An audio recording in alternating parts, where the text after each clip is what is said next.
Repiten después de mí: amado Señor, danos todo lo que nos une a ti, quítanos todo lo que nos separa de ti,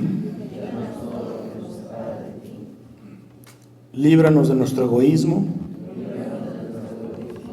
y entréganos enteramente a ti.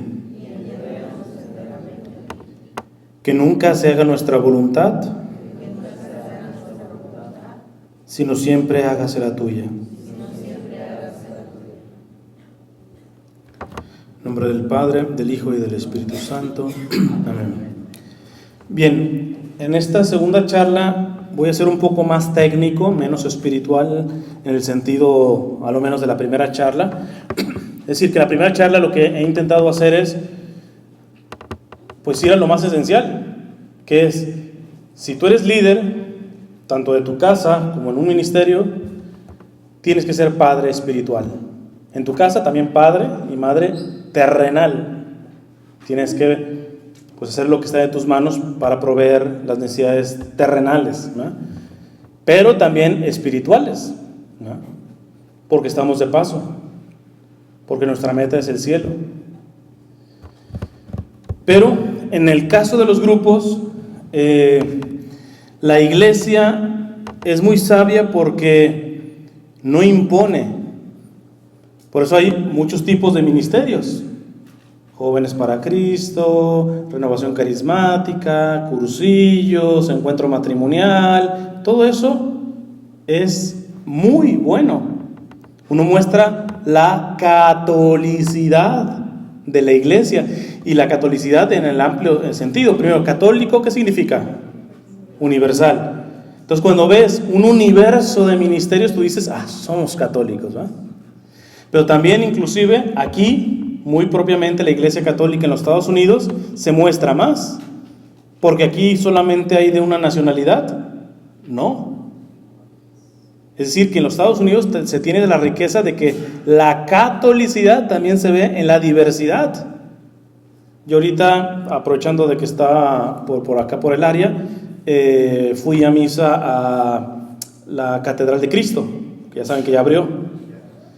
Y salí de misa, y en uno de los salones estaban también oficiando misa. Y me meto, y era una misa en chino. Era una comunidad china la que estaba celebrando la misa. Yo sé que la vietnamita es muy grande, ¿verdad? Pero es decir, hasta misas en chino, ¿verdad? Pero ¿cuál es el problema? El problema está en que cuando yo veo en una parroquia que hay conflicto en un ministerio, generalmente hay conflicto en los ministerios en plural, y después, si nos vamos más arriba, posiblemente haya conflicto entre parroquias y entre diócesis y entre conferencias episcopales, y así nos vamos, y nos vamos, y nos vamos, y nos vamos. Y son muchas las razones por las cuales se empieza a cuartear o a romper la unidad, la catolicidad, por ejemplo, en el caso de un ministerio o en una parroquia. Pero en donde no falla es, siempre que se está fracturando, es que en lo esencial se está fallando. Ejemplo, yo estuve en una parroquia en donde, pues, se presumía que en esa diócesis, wow, es el modelo de parroquia, ¿va? 100 y pico de ministerios, una parroquia que casi no dormía, siempre actividad aquí, actividad allá, congresos, todo. Y todos decir: wow, la parroquia X, wow.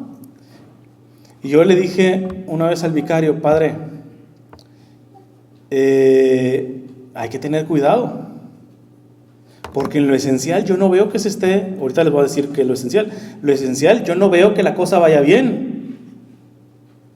Es decir, que esto puede ser una bomba de tiempo y esto explote. Yo no me estuve en esa parroquia 6 meses, después me fui y después me enteré que explotó precisamente la bomba.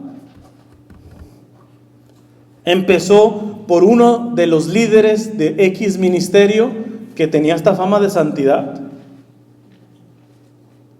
y se fue con la esposa de la del coro, del director del coro. Y entonces empieza de ahí un derrumbe por otro ministerio, no me sorprendió, porque en lo esencial no se estaba llevando. Entonces, yo lo que les voy a dar en este momento es una meditación a partir de lo esencial, y voy a poner un caso concreto. En otra parroquia, yo llegué por petición de un sacerdote que no iba a ser el párroco, era el vicario, pero el párroco, como casi no sabía español, y el vicario sí, amigo mío, yo lo conocí desde seminarista, le dijo: mira, ¿sabes qué? Tú agárrate toda la parte hispana, y yo como párroco me agarro toda la parte anglosajona. Pues listo. Entonces mi amigo sacerdote me dijo: oye, ¿me vienes a ayudar por un tiempo para acá? Porque voy a reestructurar todo.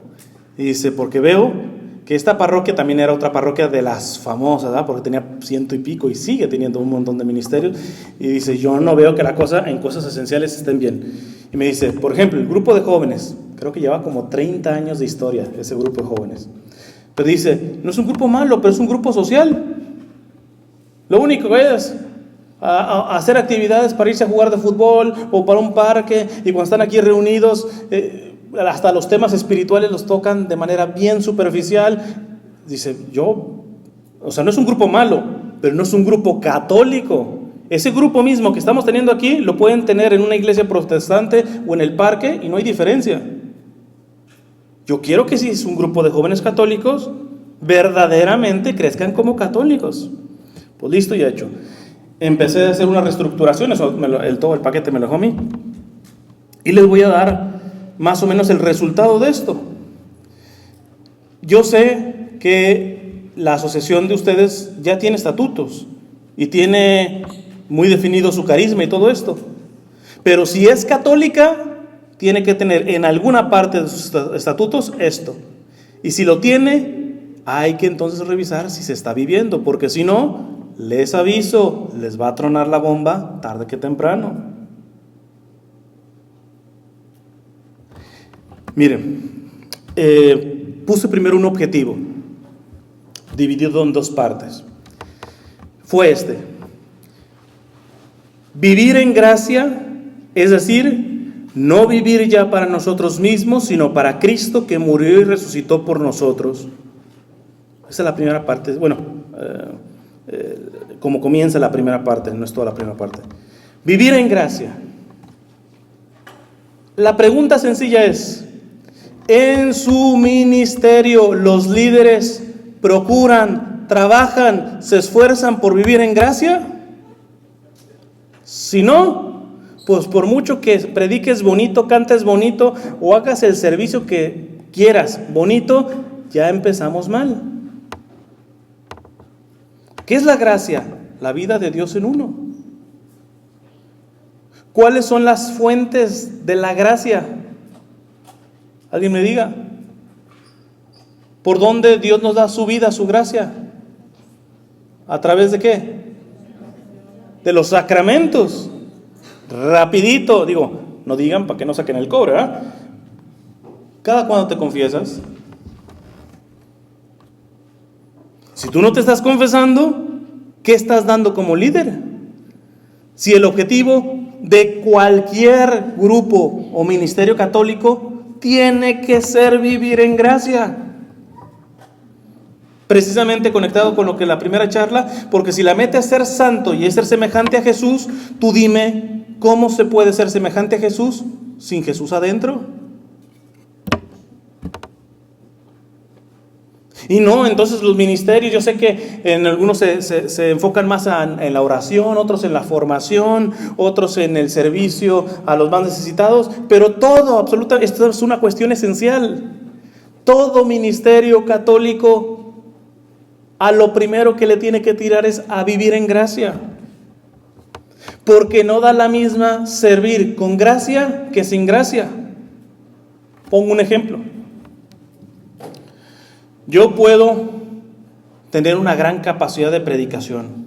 Es más, hasta los hago llorar y los conmuevo y todo eso. Pero eso es simplemente un fruto pasajero si yo no llegué aquí para predicarles en gracia. No está mal, pero no se logra todo lo que Dios quiere lograr. Ahora, si... ¿Cómo se llama usted? Rafaela. Si doña Rafaela agarra mi lugar y ella ya termina toda la charla, pero no la conozco, pero supongamos que a Rafaela no le entra un pánico agarrar el micrófono y dar una charla y medio tartamudea, pero ella está en gracia. Los tartamudeos de doña Rafaela están haciendo más que la gran predicación que yo me les estoy aventando sin estar en gracia.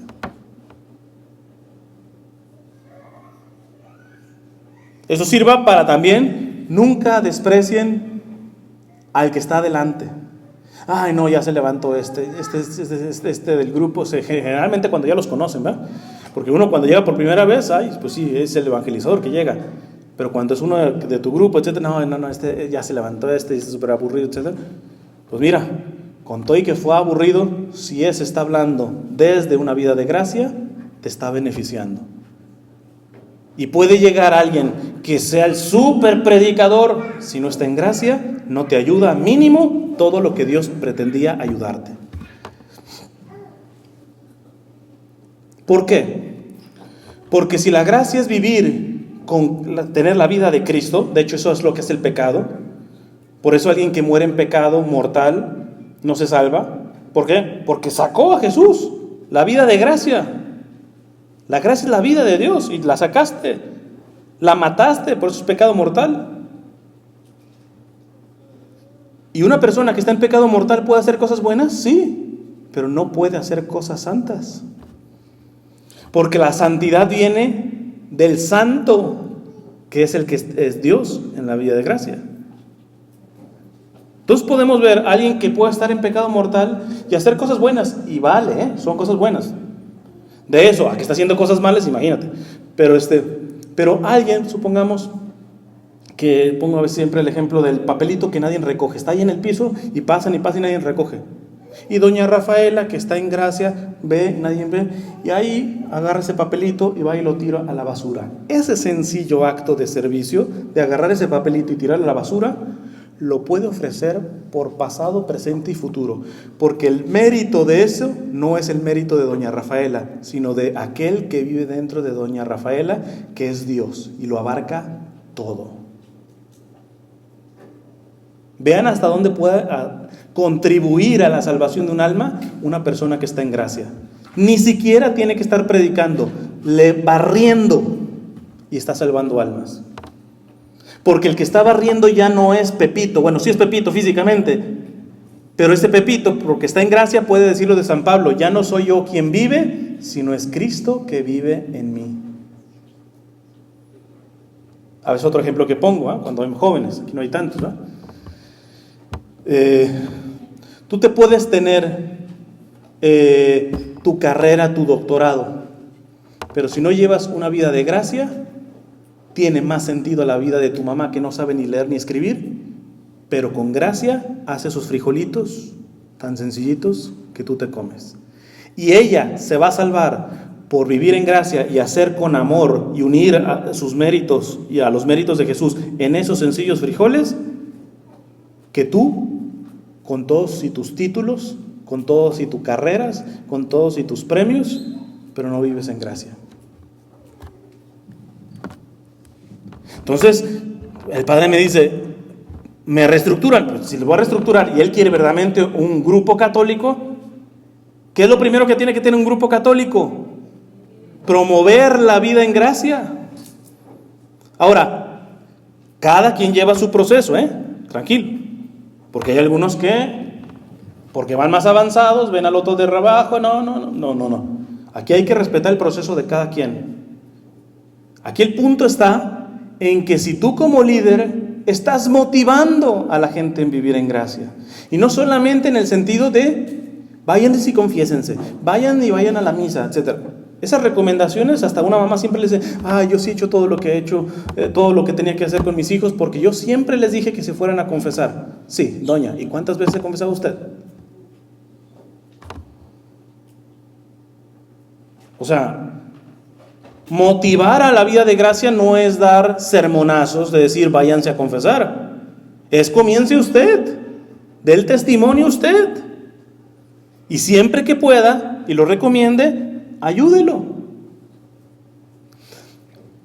Espero que sea la excepción ustedes. No voy a investigar, así que no respondan. Pero la mayoría de grupos que yo voy, a veces las charlas, de hecho las últimas charlas que he subido a mi website y a mi canal de YouTube, son de catecismo y la gente no sabe. ¿Cuál es la diferencia entre un pecado mortal y un venial? No se sabe. Entonces yo digo, ¿y entonces cómo se confiesa esta persona? Con razón, en las iglesias todo mundo se levanta a comulgar y en las confesiones 3 gatos. Yo les digo, o 2, o vivo entre puro santo, que nunca peca, o vivo entre puro sacrílego.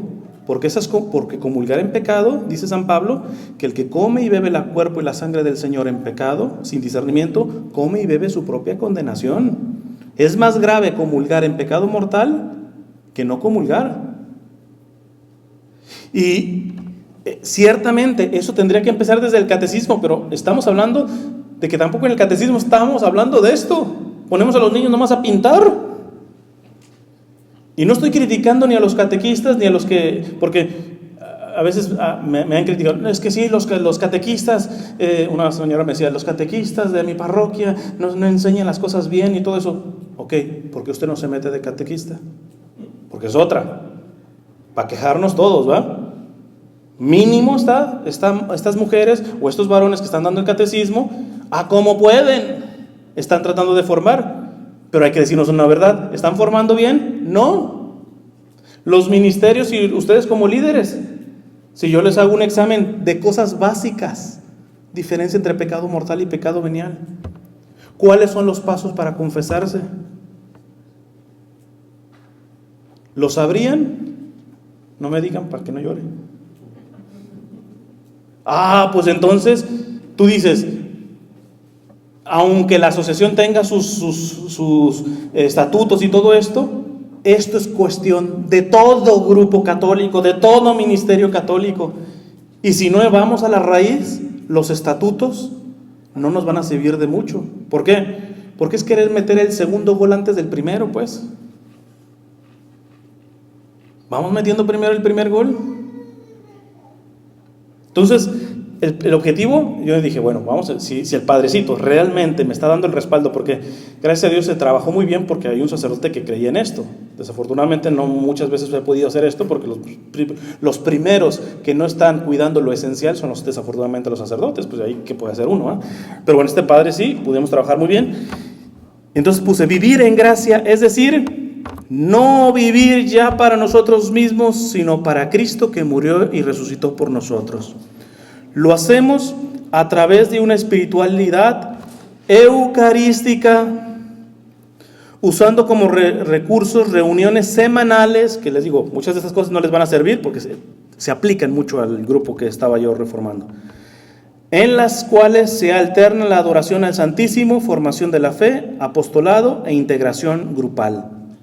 Es decir, que este grupo de jóvenes se reunía los viernes, si no mal recuerdo. Y entonces dividí un viernes de cada mes para cuestiones esenciales. A ver, si lo más esencial es vivir en gracia, pues lo primero es, vamos trabajando en la fuente de la gracia, que son los sacramentos, ¿verdad? Y entre los sacramentos, el más grande, la Eucaristía. Entonces, los jóvenes sabían que el primer viernes era adoración al Santísimo.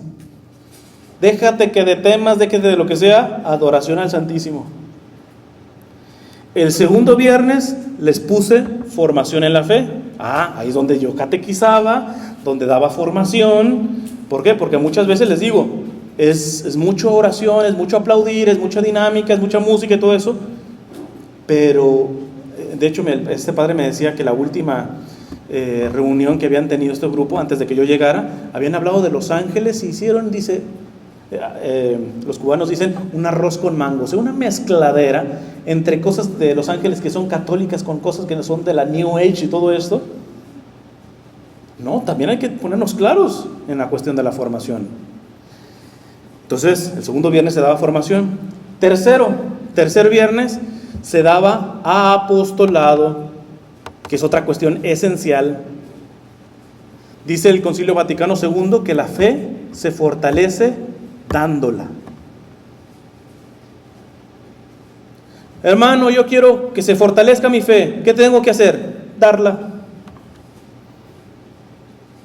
Y muchas veces hay ministerios en donde inclusive los líderes pueden ser muy buenos, formadores y todo esto, pero no se mueven estos líderes.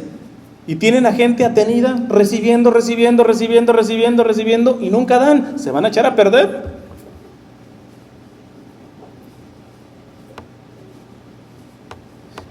Además, en esa parroquia tenían una cuestión que yo sí aplaudo, porque hay sabiduría en esto. Todos tenían un montón de ministerios, pero la parroquia decía, ¿saben qué? Ustedes hagan su organización como su carisma les dé, pero delante de la parroquia tienen que tener un director y un subdirector, que son los que van a tener reuniones parroquiales con nosotros. Ya si ustedes tienen que tener tesoreros y esto y otros cargos, hagan lo que ustedes gusten, como quieran. Pero dentro de la parroquia, el párroco decía, tengo que tener un líder y un sublíder de cada ministerio. Que si su ministerio no se organiza con un líder o un sublíder, pues invéntenselo, porque delante de la parroquia tengo que tener un líder y un sublíder de eso. Y además, dentro de la parroquia, yo no me acuerdo si el liderato solamente va a ser por 3 años. Porque hay grupos en donde el líder dura y dura y dura y dura. Eso no es sano.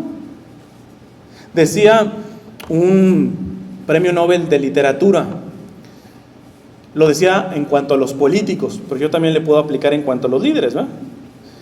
Dice este premio Nobel de literatura: los políticos, como los pañales, se tienen que cambiar frecuentemente y por las mismas razones. ¿Sí le entendieron, no? Es que cuando un líder se queda y nadie lo mueve, súper peligroso. Tiene que ser un santazo como para no perder piso. Las mismas congregaciones religiosas, el Vaticano les pide eso. De hecho, las congregaciones que han causado escándalos, como los Legionarios de Cristo con su fundador, pues su fundador siempre fue fundador, y los sacerdotes que le solapaban las cosas malas que hizo, nunca fueron servidores, siempre estuvo una cúpula que nunca cambió. Se pudre. Yo soy de los que cree que el fundador de los legionarios y su clanecito que estuvo alrededor, no creo que hayan comenzado desde el principio mal. Yo creo que precisamente por acaparar el poder como lo acapararon, se terminaron pudriendo. Y eso pasa en muchos ministerios. Cuando hay un ministerio en donde sus líderes están así agarrados y casi los momifican, ¿verdad? Porque nadie los quita de ahí. Generalmente empiezan bien, pero es que el corazón humano es muy frágil. Una de las experiencias más bonitas fue, una vez fui a una casa de retiro de los Escolapios. Me fui a confesar con un sacerdote que estaba recién llegado. No era el director de la casa, era un sacerdote común y corriente en esa casa de retiro. Y me confieso y todo, y al final le digo, ¿y usted viene de España, va? Y antes de España, ¿qué hacía? Era el director general mundial de los Escolapios. Y ahora está como cualquier, diríamos en México, cualquier Juan charrasqueado ahí. Y con una sencillez, la iglesia es sana en este sentido, ¿eh? La iglesia es sana. Entonces, esto les decía, el aspecto de liderazgo. Hoy estás dando una charla, mañana lavando baños. Porque si no, es estar engañándote. Nuestra naturaleza humana es muy frágil, es muy frágil. Puse adoración al Santísimo, formación en la fe, apostolado, que es la parte de dar que les digo. Y la cuarta, integración grupal. En el apostolado lo que hacíamos es traían enfermos discapacitados a la parroquia y el grupo de jóvenes preparaba una comida, les hacía juegos, etcétera. Es decir, a dar mijitos. O sea, ya el primer viernes tuvieron adoración al Santísimo porque es algo esencial. Después otra esencial, formación en la fe. Después, apostolado. Y el último viernes que les ponía yo era la integración grupal, que era, evidentemente, como en un grupo de jóvenes, pues también el joven necesita algo de diversión y todo eso, pero lo hacíamos cristianamente hablando. Veíamos una película, un cineforum, alguna cosa, o hasta dinámicas, pero que tuvieran que ver con la fe, ¿no? El católico tiene que entender que un ministerio puede tener un carisma, pero no puede negociar cosas esenciales como la cuestión de la fe, el apostolado, la adoración al Santísimo, etc. En fin, les digo nuevamente la primera parte del objetivo, como lo puse: vivir en gracia, es decir, no vivir para nosotros mismos, sino para Cristo que murió y resucitó por nosotros. Lo hacemos a través de una espiritualidad eucarística, que esta es la fundamental. Es más, a veces yo les digo a los grupos, se me ofenden, ¿verdad? Pero grupo, ministerio, que no esté trabajando en que sus miembros sean almas eucarísticas, son grupos protestantizados. Yo ahorita le estoy dando una charla, pero el día de mañana tú te vas a otra iglesia protestante, allá vas a escuchar predicación, ¿sí o no? Sí. Les acaban de tocar música, allá van a tener musiquita, chance y hasta mejor, porque ellos, como no tienen culto, le invierten a la música del todo. Vas a tener hermanos, vas a tener de todo, pero yo te pregunto, ¿allá vas a poder adorar a nuestro Señor en su cuerpo, sangre, alma y divinidad? Si tu grupo, sea del carisma que sea, no están formando almas eucarísticas, son grupos protestantizados. ¿Y cómo tú mides eso? Pues hay muchas maneras. Para empezar, les digo, ya cada quien lleva un proceso. El que no va ni siquiera a misa el domingo, ¿cómo el grupo lo tiene que ayudar? Mínimo a que vas a misa el domingo. El que ya va el domingo, oye, si tú crees que verdaderamente no estará nuestro Señor en cuerpo, sangre, alma y divinidad en la Eucaristía, ¿por qué no vas más del domingo? ¿Por qué te quedas con, ya cumplí el domingo? ¿Hay algo más grande que la Eucaristía? No, pero tú no me lo demuestras. Porque si verdaderamente creyéramos, no estoy exagerando, tendríamos que ir a misa todos los días. No, que no se puede, hermano, por el trabajo y todo eso, pues siempre te digo, a ver, yo les digo, listo, no se puede, porque la misa es diaria, entre semana, es a la hora que tú estás trabajando. Pero mínimo, ¿deseas ir a misa todos los días? Sí. Déjame de examinar. Le pides todos los días al Señor, sabiendo que Él es todopoderoso, que haga alguna cosa para que sin perder tu trabajo puedas ir a misa todos los días? No. Entonces no lo deseas. Porque siempre cuando suelto la pregunta, pero sí, listo, tú no puedes, pero ¿deseas ir a misa todos los días? La mayoría me dicen, sí, no, entonces, ¿y le pides todos los días? ¿Que te dé esa gracia? No, entonces no lo deseas. Porque si ahorita tienes cáncer y yo te digo, ¿tú deseas que el Señor te sane de ese cáncer? Sí. ¿Cómo me lo compruebas? Todos los días le pido al Señor que me quite este cáncer. Pero si me dices, no, pues ahí de vez en cuando le digo, entonces no deseas. Siempre cuento la experiencia que tuve de una señora que una vez me acercó, escuchó esto, y otra vez que fui a su comunidad, me dice, hermano, sí es cierto lo que usted dice. Todos los días le empecé a decir, Señor, tú eres todopoderoso. Yo no sé cómo le puedes hacer de que sin perder mi trabajo pueda ir a misa todos los días, porque se empatan las dos cosas. Y hermano, me salió otro trabajo que hasta me pagan más y me permite ir a misa. Es que es nomás, eso es lo feo de cómo tratamos a nuestro Señor. Abunda hoy tanto el discurso de tenemos un Dios de poder, pero nada más ¿para qué? Para curar cáncer, para que no pierdas la casa, para que no entres en un problema económico, etcétera. Pero no, tu Dios no es tan poderoso para hacer que sin dejar de tu trabajo, que no pierdas tu trabajo, puedas ir a misa todos los días. Como para eso no es todopoderoso. Y lo comprobamos porque ni siquiera se lo pides. Pero en el peor de los casos, ¿quieres ver si verdaderamente se está llevando vida eucarística? Oye, bueno, yo no sé aquí si hay una capilla de adoración perpetua, de estas que abren 24 horas. Tendré que checar, porque yo sí tengo mi celular, lo tengo apuntado como misionero, ando y tengo apuntadito cuáles son parroquias que tienen capilla de adoración perpetua o semiperpetua, es decir, que cierran a las 10, 12, pero está expuesto el Santísimo. Y si no, mínimo una visita al Santísimo, aunque esté dentro del sagrario.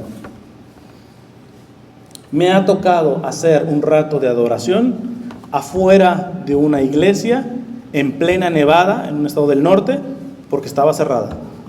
Pero finalmente el sagrario está ahí, y adentro del sagrario está mi Señor. ¿Cuál es el problema? Me arrodillo ahí y listo.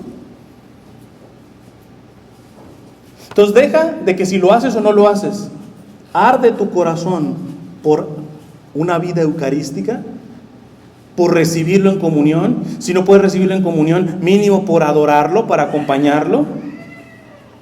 Si no tenemos almas eucarísticas, que lo bueno que no los conozco, si no tenemos almas eucarísticas que estén trabajando esto, algo se está haciendo mal en su grupo, porque esto es algo esencial. Lo hacemos a través de una espiritualidad eucarística, usando recursos, reuniones semanales, en las cuales se alterna la adoración al Santísimo, formación en la fe, que es algo fundamental, el apostolado para dar, e integración grupal.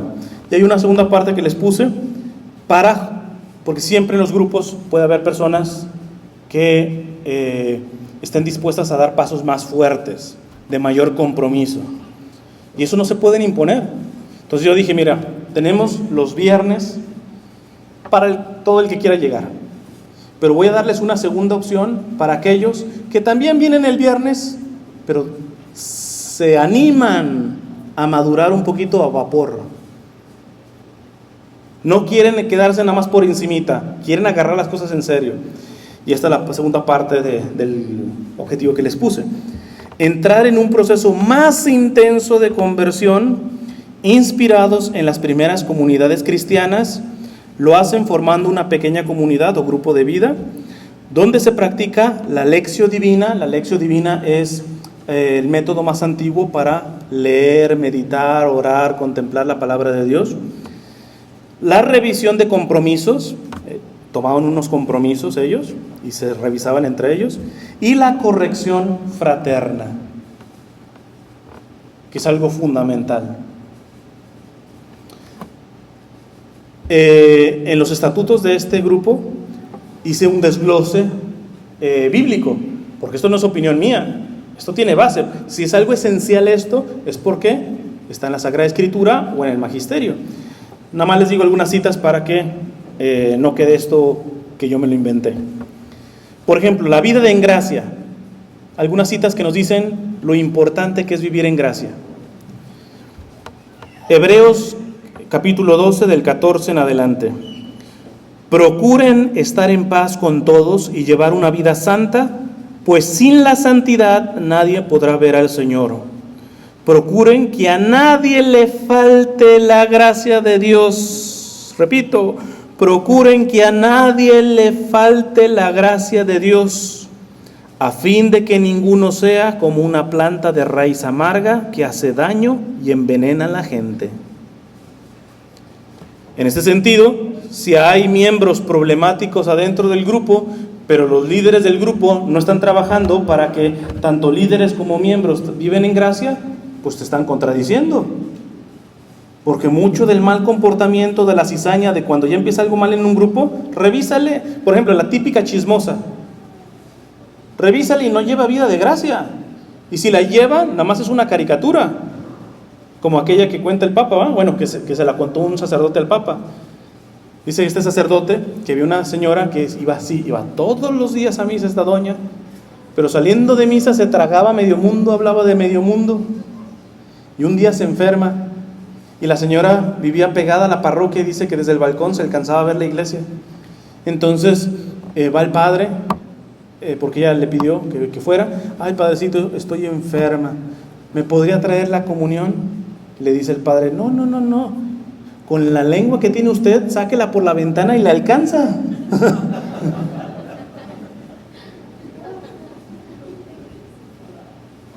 Entonces, cuando tú ves chisme y calumnia en un grupo, pregunta, ¿se estará viviendo en gracia? A lo menos un signo de interrogación tendrá que haber. Y la más chismosa se ve, si va y se confiesa, pues habría que decirle, nadie se mete en la conciencia de nadie, pero si hay alguien de estos, habría que decir, señora, si usted está chisme y calumniando, y si se está yendo a confesar, de pura casualidad se está confesando de esto, chance y ni cree que es pecado.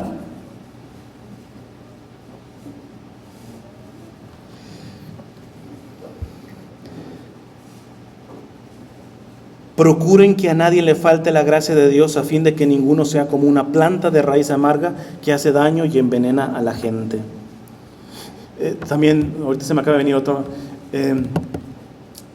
En un grupo, bueno, es normal que los grupos de jóvenes, porque hay grupos que tienen título de jóvenes, pero no están así como que muy jóvenes, ¿ok? Entonces, ya los ofendidos, ¿ok? Los ofendidos, no, ok, no, estoy hablando de jóvenes de edad.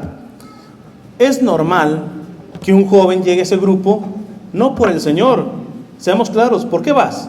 ¿Para buscar novia, para buscar novio, para hacer amigos, etcétera? ¿Esa tendría que ser el propósito de un grupo de jóvenes? No, pero ¿de eso se puede agarrar Dios para hacer un proceso de conversión en Él? Sí. Yo lo único que le digo a esos grupos es que cuando llega uno para buscar novia y pasan 6 meses y 1 año y siempre trae esas motivaciones, algo está haciendo mal el grupo, porque esa persona no se está enterando que un grupo de jóvenes no es para eso, a lo menos no fundamentalmente. Está bien que hayas llegado por eso, pero en el proceso parece que no tienes líderes que te ubiquen y que te digan, sí, listo, no, aquí es para ser amigos y chance hasta sacas novia y todo lo que quieras, pero aquí lo más importante es el Señor. Si no se están enterando, hay que revisar qué se les está dando a la gente. Otra cuestión en cuanto a la gracia. Efesios en el capítulo 1. Dios nos escogió en Cristo desde antes de la creación del mundo para que fuéramos santos y sin defecto ante Él por el amor. La meta es ser santos, no santurrones. Los santurrones le caen gordos a Dios, ¿no? Para que entiendan que es un santurrón. ¿Se acuerdan de la parábola que puso Jesús del publicano y el fariseo? El publicano haciendo la oración, gracias Señor porque no soy como este publicano, yo ayuno, doy el diezmo. O sea, ¿estaba mintiendo? No, realmente hacía eso. ¿Y eso te lleva a la santidad? Sí, pero cuando se te descompone, se te friega todo eso bueno que estás haciendo, cuando te crees la mamá de los pollitos, cuando entra el orgullo, cuando tú ya eres el santo y el otro es el pecador. Y tan es así que, ¿qué dice la parábola? Que ¿quién salió justificado? Salió justificado el publicano, que aunque por muy pecador, pero ahí estaba pidiendo perdón. En cambio se creía la mamá de Tarzán y bájalo de ahí. No, aquí Efesios nos está diciendo que Dios nos quiere santos, no santurrones, ¿no? El santo precisamente porque ha llegado con el sacrificio que se tiene que tener para poder asemejarse a Jesús. Por eso un verdadero santo comprende a aquel que va un poco más despacio. El santo no se escandaliza de los pecados de su hermano, los condena, porque al pecado hay que decirle pecado, pero al pecador lo rescata, le tiene misericordia, le tiene paciencia. Una vez una señora en un grupo ya no de jóvenes, de adolescentes, termino de dar la charla y se me acerca la señora y manda a la hija, vete al carro, ahorita llego para allá. Okay. Y me dice, oiga hermano, ¿cómo le puedo hacer con esta niña? ¿Qué pasó? Pues no me hace caso y yo no veo que le digo, a ver, ¿de qué tanto te sirve ir al grupo de jóvenes y no veo el cambio? Siempre me rezongas y todo eso. Ahí la paré primero. Mira, antes de que me cuente todo, lo que sí le puedo decir es, nunca, jamás vuelva a decirle eso. No hay cosa más venenosa que decirle a un joven, ¿de qué te sirve ir al grupo de jóvenes? Porque eso es no respetar un proceso, ¿eh? O sea, la conversión la quiere ver usted así. Yo le digo a la señora, ¿usted siempre ha sido fiel en las cosas de Dios y todo eso? No, yo también tuve mi proceso de conversión. ¿Y hace cuánto? Ya no me acuerdo. Hace 20 años. O sea, el Señor la esperó 20 años y su niña que lleva apenas un añito, ¿usted ya le está tronando los dedos y quiere ver el cambio en ella?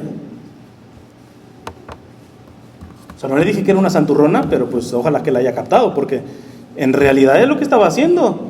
Oye, el Señor te ha esperado con tanta paciencia para tu conversión y tú le truenas los dedos a los otros porque no los ves que se convierten a la velocidad con la que supuestamente tú te convertiste. Cuidado que el Señor no vaya a ser. Hay otra parábola, aquel que le debía al rey y el rey le perdona, sale, se encuentra un deudor y a ese no se lo perdona. ¿Qué hace después el rey con este? Te perdoné más de lo que ese hombre te debía a ti. Tú me debías más y yo te perdoné. Y tú no tuviste la capacidad de perdonar a este. Vas para adentro, compadre. Cuidado con los santurrones que por gracia de Dios han avanzado más rápido o de mejor forma que otros y que son severos con aquellos que les está costando un poquito más. Entonces, buscar la gracia y buscar la santidad no es buscar la santurronería. Y los líderes tienen que tener mucho ojo para eso. Santa Teresita decía también, a ella la pusieron como maestra de novicias, y ella decía que ser líder básicamente, dice, requiere tener una vida de oración profunda, una vida eucarística profunda. ¿Por qué?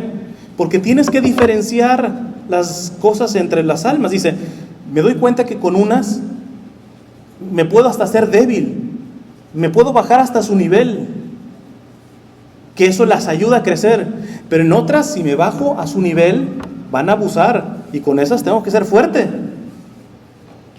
Es como cuando los papás, yo escucho un papá o una mamá, no, yo trato a mis hijos por igual. Pues ya se equivocó, porque el primero pasa una mosca y está llorando, es sensible, y el segundo ni haciéndole manita de puerco llora, ¿va? Porque es duro, y los trata igual.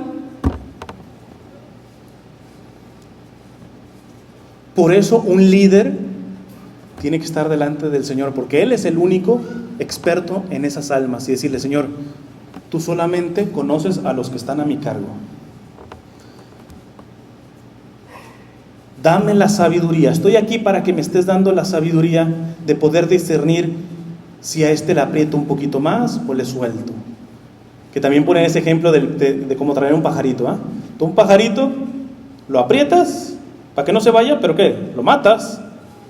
Y si le abres más la mano, pues se te va. ¿Cuál es el término miedo? Pues sí, no es fácil. Y precisamente porque no es fácil, ¿con quién tienes que ir? Con el experto en almas. Porque Dios conoce mejor a los que tienes a tu cargo, porque Dios conoce mejor a tus hijos que lo que ellos mismos se conocen. Entonces, un líder que no lleva vida de gracia, una vida eucarística, una vida de oración, no va a tener discernimiento. Y chance y hasta con buena voluntad va a meter la pata. Y yo diría, ni siquiera eso es lo peor es que ni siquiera se va a arrepentir, porque él sigue creyendo que así se tienen que hacer las cosas. Como el chiste aquel, ¿va? Del changuito, que se convierte y dice, no, yo quiero hacer mi primera obra de amor por Dios. Ya ahora que me convertí en católico, quiero hacer mi primera obra de amor por Dios. Estaba en el árbol pensando, ¿cuál va a ser mi primera obra de amor por Dios? Y ve en el río un pescadito, va y se la avienta, lo saca y dice, ya hice mi primera obra de amor por Dios. Este animalito se estaba ahogando y lo salvé. Pues mira, de intención buenísima, ¿va? Pero los peces viven adentro, compadre, ¿va? ¿Cuántas veces uno mete la pata con buena intención? Por eso un líder que no está delante del Señor, que es el único experto, va a ser muy difícil decir, a este, ¿sabes qué? Sí nos está dando mucha lata, pero el Señor nos está diciendo, ténganle más paciencia. Aquel sí ya pónganle el freno. Y si es necesario, hablen con el párroco y a este va para afuera.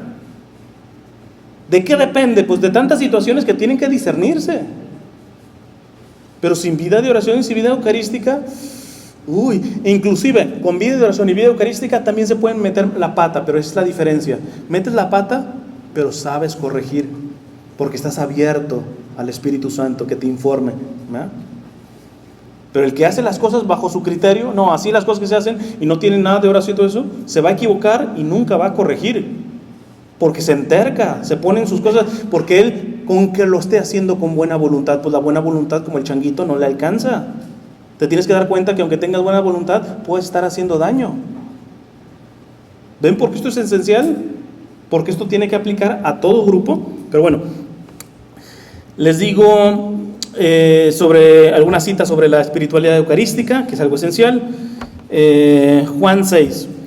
Jesús les dijo: les aseguro que si ustedes no comen la carne del Hijo del Hombre y beben su sangre, no tendrán vida. El que come mi carne y bebe mi sangre tiene vida eterna, y yo lo resucitaré en el día último, porque mi carne es verdadera comida y mi sangre es verdadera bebida. El que come mi carne y bebe mi sangre vive unido a mí y yo vivo unido a él. Vive unido a mí y yo vivo unido a él. Eso es vivir en gracia, eso es estar santificándote. Por eso la vida eucarística no es negociable. Para el católico es lo fundamental. Si alguien por alguna razón no puede comulgar, mínimo conviértete en un adorador. En esta misma parroquia se tenía capilla de adoración perpetua, 24 horas abierta. Y mi amigo sacerdote veía una incongruencia. 100 y pico de ministerios. Y la capilla del Santísimo, las mismas 3 viejitas. Ya no me acuerdo, tenían también 100 y pico de ministros extraordinarios de la comunión. Eran 2, 4, 6, 8. Yo creo que unos 10 fácil, 10, 12 ministros extraordinarios de la comunión por misa. Y el padre dice: hombre, si mínimo los ministros extraordinarios de la comunión dieran 1 hora a la semana, ni siquiera al día, a la semana, llenamos bien el calendario y el Señor nunca se va a quedar solo en la capilla. ¿Crees que se pudo? No. Y mi amigo sacerdote dice: lástima que no soy el párroco, porque si fuera el párroco, yo saco a todos a estos ministros extraordinarios de la comunión del ministerio, porque es una hipocresía. Oye, tú estás tocando el cuerpo del Señor con tus manos y no eres un adorador. San Agustín ya lo decía en los primeros siglos del cristianismo: nadie reciba el cuerpo del Señor sin ser antes un adorador. Entonces, si tú no puedes comulgar, mínimo conviértete en adorador. Sea en una capilla que esté expuesto, sea en un sagrario, o como te he dicho, así sea en una iglesia cerrada, pero que sabes que el Señor está ahí adentro, te arrodillas 5 minutos, ¿qué te quita? Porque esto es fundamental. Algunas citas rapidito, por ejemplo, del proceso de intenso de conversión. Dice, les doy Mateo 7, del 13 en adelante. Dice nuestro Señor: entren por la puerta angosta, porque la puerta y el camino que llevan a la perdición son anchos y espaciosos, y muchos entran por ellos, pero la puerta y el camino que llevan a la vida son angostos y difíciles, y pocos los encuentran. Pregunta: en el ministerio, en la asociación, dentro de la predicación, dentro del trabajo, ¿se está dando este mensaje? Porque el problema está, bueno, ya están viendo más o menos cómo es mi forma de evangelizar. En muchos lugares ni me vuelven a invitar, y a mí me vale. Yo no puedo estar apapachando y dando un evangelio que le agrade a todos simplemente como para que me tengan la puerta de la parroquia abierta. Porque aquí estamos hablando de la salvación y de cuestiones esenciales. Entonces yo te tengo que avisar de que el camino de Cristo, que ser católico no es un club de fans de Jesús, es tomar el camino angosto, que va a haber sufrimiento, que nuestro Señor nos dijo: si a mí me persiguieron, a ustedes los van a perseguir. No, yo cada vez escucho más en los congresos y en los grupos de oración y todo esto: venga, tenemos un Dios de poder y de sanación y liberación, y yo no veo la cruz por ningún lado. Una vez a un director de una radio y televisión católica, yo le dije, ya esta persona no es, en ese tiempo era, pero le digo: oye, los congresos que se están organizando cada vez me parecen más protestantes, porque es siempre el eslogan, ¿verdad? Congreso de sanación y liberación, venga y aquí va a encontrar el amor de Dios y la salud, y eso casi me suena a protestante. Yo le dije: mira, ¿quién es el mejor evangelizador en la historia? San Pablo, que llegó a lugares en donde los otros discípulos nunca llegaron, y por las que pasó, lo apedrearon, naufragó, o sea, de todo le pasó al Pablo. Y ese Pablo, que tiene récords en cuestión de evangelizar, dice en una de sus cartas: yo predico a Cristo y Cristo crucificado, que es necedad para los judíos. Es decir, los judíos dicen: ¿cómo es posible? Claro, los judíos decían: me estás diciendo que Jesucristo es Dios y Dios está crucificado, esto es imposible. Necedad, aunque se te haga imposible, señor judío, yo predico a Cristo y Cristo crucificado. Sí, Cristo, Dios mismo, la segunda persona de la Santísima Trinidad, murió por nosotros en la cruz. Que te quepa en la cabeza o no te quepa, así ha sido. Y luego dice: y es locura para los paganos, es decir, para las otras religiones o no creyentes. Dicen: no, ya se volvió loco, Pablo se volvió loco. Pero dice: así es mi evangelización, dice: yo predico a Cristo y Cristo crucificado. Entonces le digo a este director: ¿qué tal si hacemos un congreso que diga: venga, aquí va a encontrar a Cristo crucificado? Aquí no le vamos a quitar su cruz, aquí lo vamos a enseñar a unir sus sufrimientos a los sufrimientos de Jesús. Aquí lo vamos a enseñar a consolar al Señor, porque el Señor sigue padeciendo, místicamente, pero sigue padeciendo por todos los que le ofenden, por nuestros pecados, por todo eso. ¿Y quién lo consuela? ¿Quién hace actos de reparación? Entonces venga, aquí no va a encontrar que sanación ni nada, no, aquí venga y va a venir a consolar al Señor, va a unir los padecimientos que usted tiene a los padecimientos del Señor. Y me dice este líder, este director, me dice: no, pues no vendría nadie. Entonces ya está listo. Tú no estás evangelizando, tú estás haciendo un negocio de evangelización.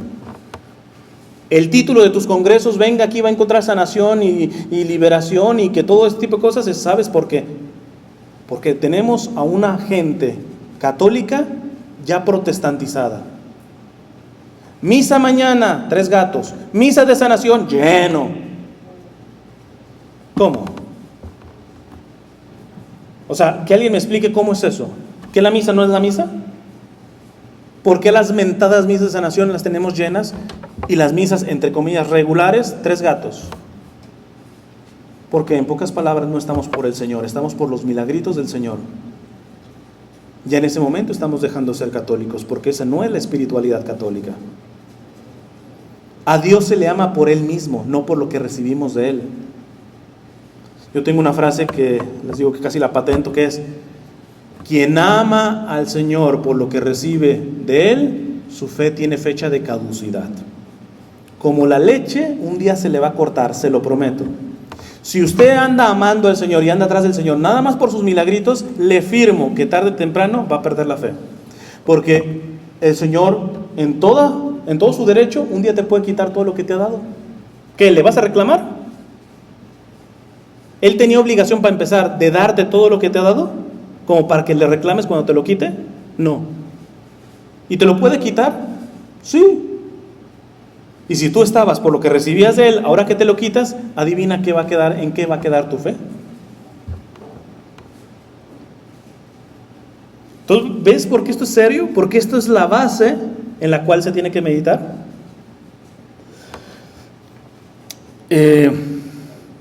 ¿Alguna frasecita sobre las primeras comunidades, para que vean cómo están las primeras comunidades? Hechos en el capítulo 2, del 42 en adelante. Dice: eran fieles en conservar la enseñanza de los apóstoles, en compartir lo que tenían, en reuniones para partir el pan y en la oración. Fíjense en las cosas, en la enseñanza de los apóstoles. ¿Cuál es la enseñanza de los apóstoles actualmente? El magisterio de la iglesia, que es ahí donde los apóstoles, comenzando por el primero de todos, que es el Papa, y muchas veces los grupos ni siquiera le han dado una repasadita al catecismo. Y ahí está. ¿Qué dice la iglesia sobre los anticonceptivos? ¿Se pueden usar? No. La razones.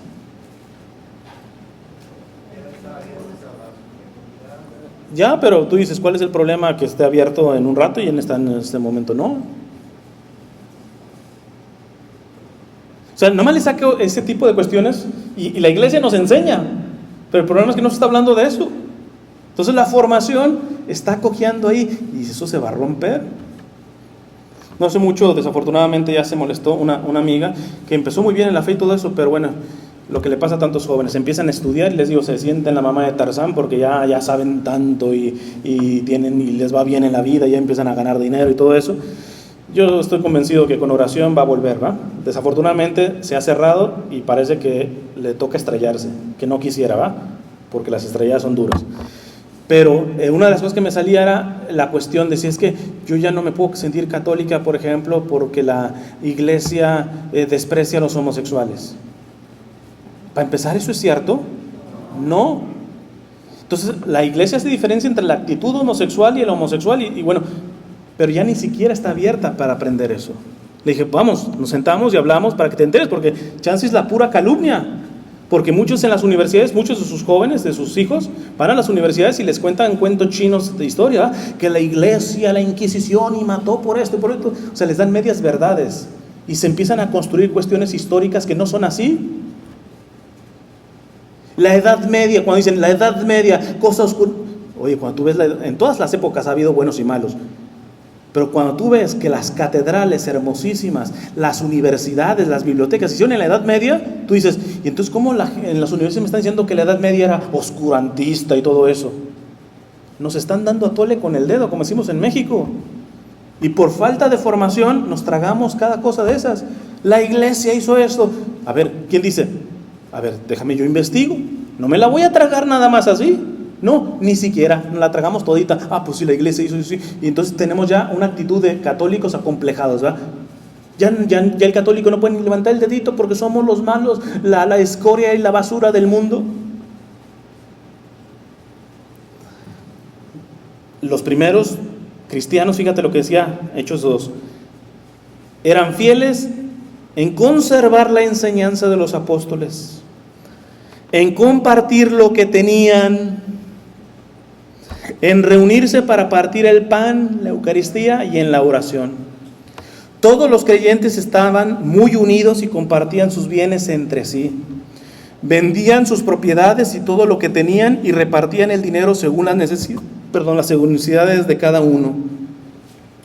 Todos los días se reunían en el templo y en las casas partían el pan y comían juntos con alegría y sencillez de corazón. Alababan a Dios y eran estimados por todos, y cada día el Señor hacía crecer la comunidad, pero es el Señor, no las estrategias pastorales. ¿Qué hacemos para jalar más gentes a los jóvenes? No, pues vamos a hacer una payasada en la misa, ¿va? ¿O qué vamos a hacer para acercar a los niños a la misa? Pues vamos a ponerles títeres. Y hemos vuelto un circo en la Santa Misa. Y el problema es que cuando hemos estado de creativos para supuestamente jalar, hoy por hoy hay cada vez menos jóvenes y menos niños que quieren venir a la iglesia. Y eso es normal, decía el Papa Benedicto, porque cuando la liturgia se convierte en un show, siempre va a haber un mejor show del mundo. Ejemplo, vamos a ponerle la misa con títeres. En vez de decirle lo que es verdaderamente la misa y celebrarla bien a tus niños para que vayan aprendiendo como lo hacía siempre la iglesia, no, vamos a ponerles titeritos y para que se diviertan en la misa y les vamos a explicar el evangelio así y todo eso. Pero ¿qué pasa si ese mismo domingo llega el circo de su caricatura favorita? Y tú le dices, mijo, ¿quieres ir al circo de tu caricatura favorita o a misa que tienes los muñequitos estos que te gustan siempre? ¿Qué va a elegir? El circo. Porque el mundo es perfecto en lo que le pertenece al mundo. Y la tontería de creer que los jóvenes se van a acercar, no, poniendo a Jesús con jeans, ¿verdad? Y tocando rock, no, así se van a venir. No, Jesús es como Jesús. Es más, yo no estoy ni siquiera de acuerdo en que se caricaturice a Jesús. Cuentos de Jesús así con Jesús así como niño, o de caricaturas, ni siquiera. ¿Por qué? Porque van creando en el niño una noción caricaturizada, es decir, Jesús es como Batman, Jesús es como Superman. No, Jesús no es como Batman, como Superman. Jesús es el Salvador. No, pero es demasiado fuerte, ¿verdad? Ya hasta yo tengo que sufrir para agarrar un buen crucifijo, porque a veces los crucifijos parecen modelos, ¿verdad? Antes los crucifijos buenos, por ejemplo, de la Edad Media, del siglo XVI, tuve esos crucifijos sangrados y todo eso, pero así estuvo. No, eso es muy fuerte para mi niño. Tu niño ve porquería y media en juegos de Nintendo y todo ese tipo de cosas. No le vamos a poner un crucifijo verdaderamente ensangrentado porque no lo vayamos a asustar.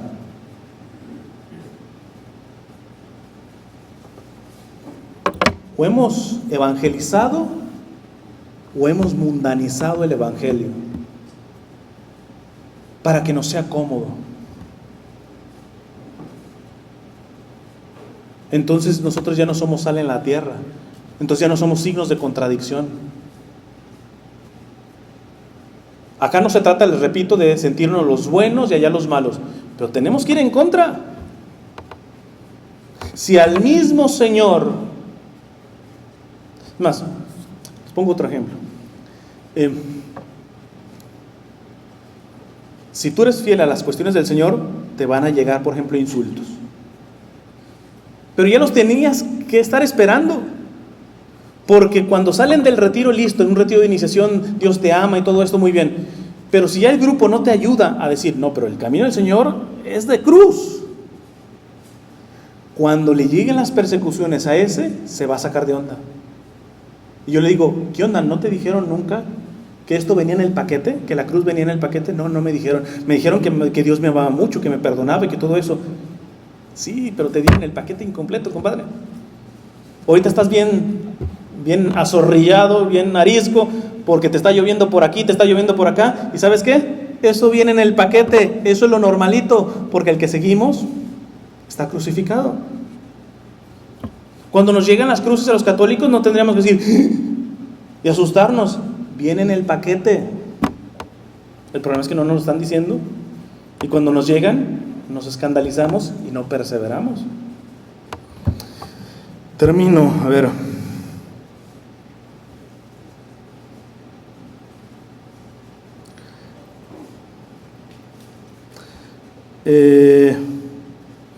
Hechos 4. Todos los creyentes, que eran muchos, pensaban y sentían de la misma manera. Ninguno decía que sus cosas fueran solamente suyas, sino que eran de todos. Esto ya cuando pasamos en las crisis de ministerios, cuando yo veo que los de Jóvenes para Cristo le están tirando a los carismáticos y los carismáticos le tiran a los cursillistas y todo eso, ahí hay algo mal. Ahí hay algo mal. Porque las primeras comunidades, diferentes carismas, pero tenían un mismo corazón, ¿no? Ninguno decía que sus cosas fueran solamente suyas, sino que eran de todos. Los apóstoles seguían dando un poderoso testimonio de la resurrección del Señor Jesús, y Dios los bendecía mucho a todos. No había entre ellos ningún necesitado, porque quienes tenían terrenos o casas los vendían y el dinero lo ponían a disposición de los apóstoles para repartirlo entre todos según las necesidades de cada uno. Este punto último ya ni siquiera lo reviso, porque en eso andamos todavía en pañales. grupos y ministerios en donde doña Chonita no tiene ni dónde caerse muerta, y puede haber uno en el mismo grupo que hasta ya pagó sus vacaciones, ¿verdad? Y ni nos remuerde. ¿Pero qué me tiene que remorder si, hermano, yo me gané ese dinero justamente y yo he estudiado y todo eso? Pero si eres católico tienes que entender que todo lo que tenemos no es nuestro. Somos administradores de eso. Dios te lo dio no para que lo acapares, sino para que lo administres, sobre todo en favor de los que tienen más necesidad. Por eso digo, esto ya ni siquiera lo reviso, porque eso estamos todavía a años luz, tanto en los ministerios como a nivel parroquial, y aquí hasta que se enojen obispos.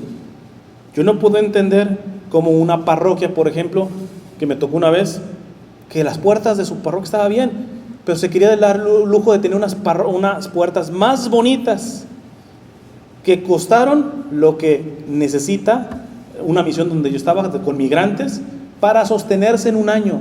O sea, las puertas esas costaron lo que se necesita para mantener la misión de allá.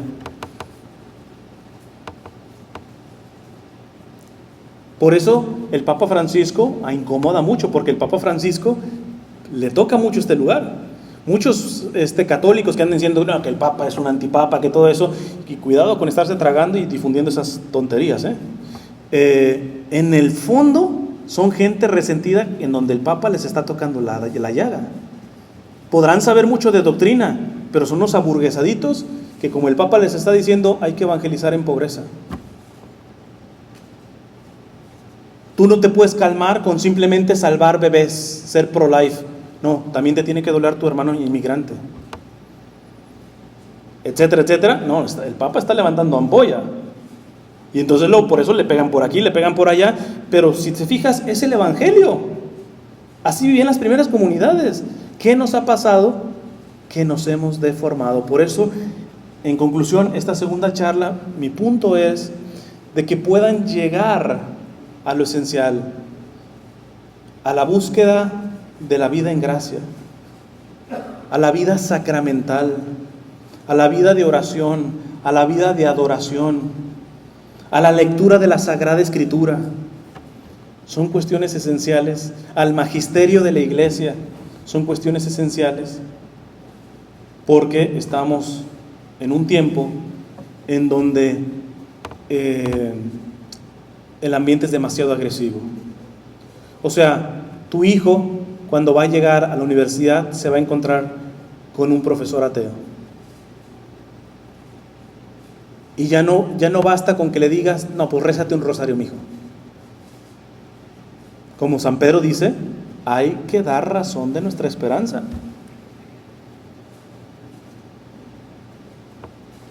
Esto es un reto que tenemos.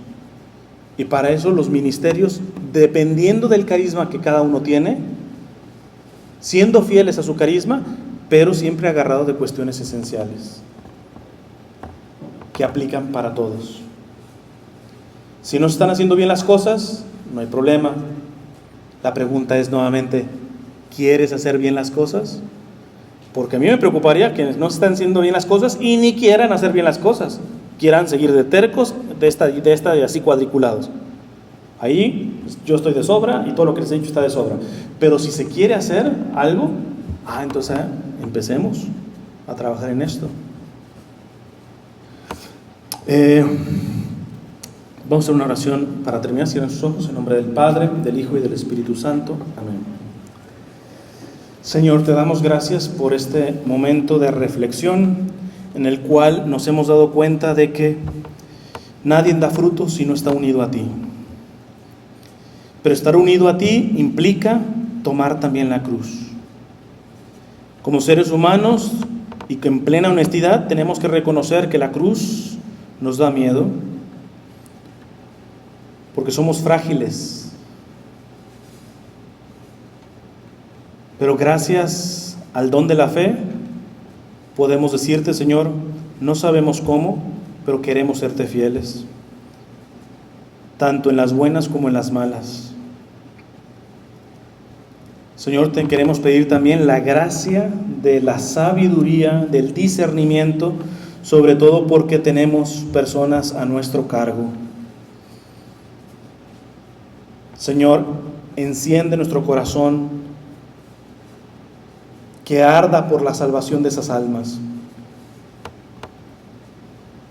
Enséñanos a padecer, a orar, a interceder por esas almas en el secreto también.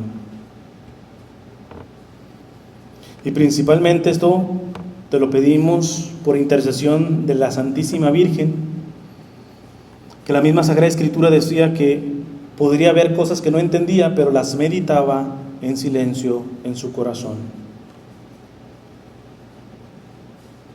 Y desde ahí colaboró contigo para la redención.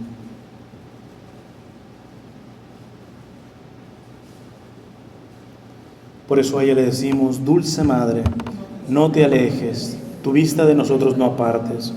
Ven con nosotros a todas partes y solo nunca nos dejes, ya que nos proteges tanto como verdadera Madre. Haz que nos bendiga el Padre, el Hijo y el Espíritu Santo. Amén.